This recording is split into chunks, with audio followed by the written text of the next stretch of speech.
The changes to the bike are wide-ranging despite sharing its core components with its predecessor. New styling matches the Panigale V4 and includes a double-layer fairing, new side panels, and a redesigned tail as well as LED headlights tucked into exaggerated air intakes. An uprated engine manages to be both cleaner and more powerful. More on that later. At the back, the bike gets a more exotic look courtesy of a single-sided swing arm that shows off the rear wheel, and that's sure to cause division. The stubby exhaust helps the appearance, as it's a vast improvement compared to the over and under design that was added to the 959 to comply with Euro 4. When you're the younger brother of the school football captain who is also a grade A student and head boy, there are some big shoes to fill and a degree of expectancy. The new Ducati V2 Panigale will retail at £14,995, which comes in at £5,000 cheaper than V4, and it's expected to hit the dealers in small numbers in time for Christmas, although the majority of stock will be more like January 2020.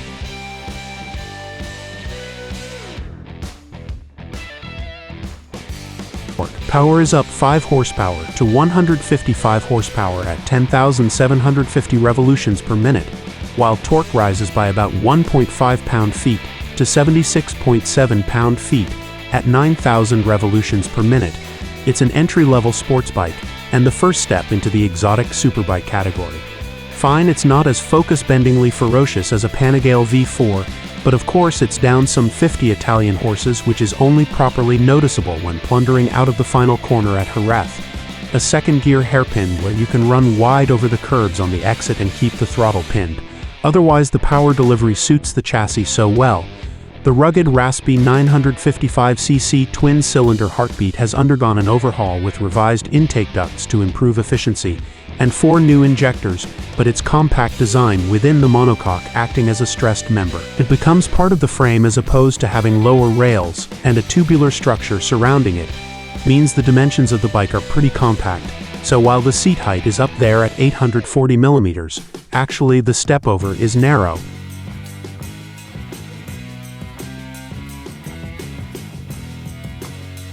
Speaking of compact, impressively, despite the neater exhaust routed entirely underneath the engine with 2 larger catalytic converters inside the silencer, the Panigale now meets Euro 5 emissions limits. And what's more, Ducati has simultaneously increased its performance without resorting to expanding the engine capacity. The free revving motor spins up fast. A 7,000 revolutions per minute warble from this L-twin arrangement feels a little like how 4,000 revolutions per minute does from an inline 4.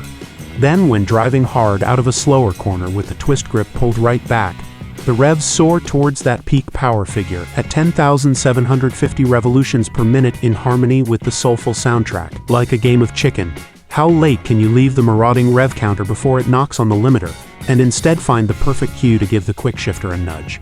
And that's all the gear lever needs, just like my cording technique once was, gentle but direct.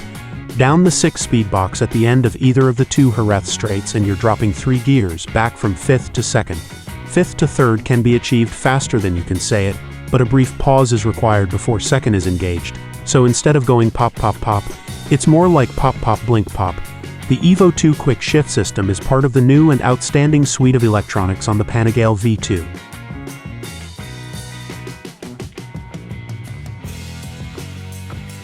Power delivery is smooth, even in race mode and at the apex of a slow second-gear hairpin. As the corners and laps tick by, the more faith I put into the mechanical grip, initially believing that even a hint of ham-fistedness may cause a wobble or worse. Then, in the faster, constant radius turns in 3rd or 4th, I have so much confidence in the stability of the V2, which demonstrates a highly efficient working relationship between engine, electronics, chassis, and tires. Like the 959, it feels manageable, much more so than any liter sports bike of, say, 185 bhp plus variety. And I can only professionally assume that because it's significantly better on track than its predecessor, it'll be a brilliant machine for the roads too, giving plenty of larger capacity sports bikes the runaround on both road and track too. I'm a sports bike fan and I've been fortunate enough to test plenty of them on road and track in recent years. But the Panigale V2 has its own corner of the market, and for what it lacks in out-and-out brute power, it more than makes up for in handling and offering its rider an all-around confidence-inspiring package. Fancy a little more power and a little less weight? Don't we all? Well, Ducati can provide a full Akrapovic system which has 5 horsepower and 3 Nm extra while saving you 7 kilograms.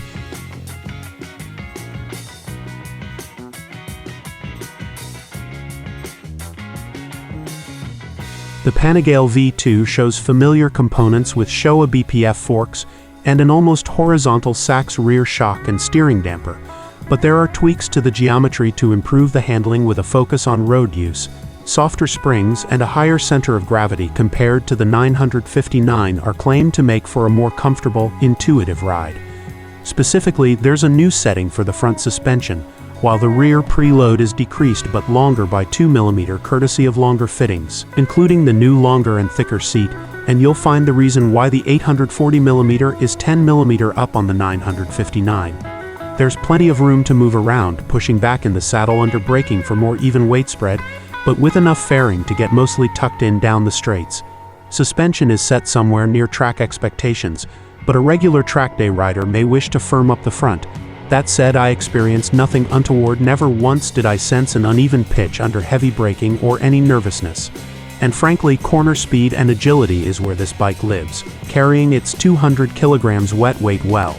In fact, the distribution of that weight, excluding my large frame, is biased towards the front by 52% in theory to assist with turn-in speed. And devilishly good it is too. Lighter weight wheels would make it even more aero-sharp, but that's by no means a gripe on the V2.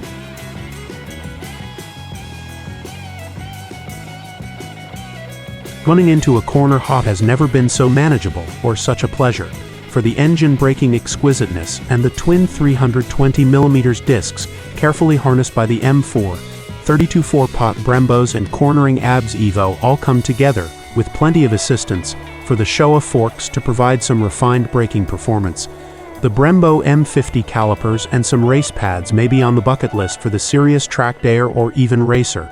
After all, the V2 is eligible for the 2020 Tri-Options Cup, the support series for the British Superbike Championship. The initial bite was superb, with consistent pressure offering the necessary confidence to get the bike turned even while still grabbing some of the right-hand lever. The bike was nicely stable too, and with that extra room on seat I could shuffle back in the seat to help with weight distribution.